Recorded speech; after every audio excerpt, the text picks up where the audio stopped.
তো বাড়ির গাছের কুমড়ো দিয়ে মাছ বানাচ্ছে কুমড়োর ছক্কা।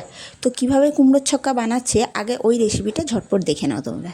তো প্রথমে কুমড়োটাকে মা কেটে পিস পিস করে নিয়েছে, একটু বড় সাইজ করে কেটেছে, একটু বড় বড় করে টুকরো করেছে।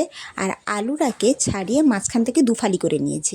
এরপর কড়াইতে একটা গোটা শুকনো লঙ্কা মাঝখান থেকে কেটে দিয়ে দিয়েছে 5 ফোড়ন আর একটা তেজপাতা। এই তেজপাতাও কিন্তু আমার বাড়ির গাছে, জানো।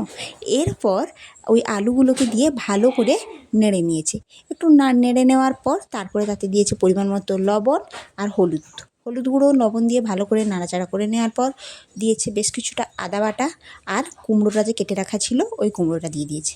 ভালো করে নাড়াচাড়া করে নেওয়ার পর তারপর ওতে দিয়েছে লঙ্কা গুঁড়ো, ধনে জিরের গুঁড়ো আর আগে থেকে ভিজিয়ে রাখা কাঁচা ছোলা।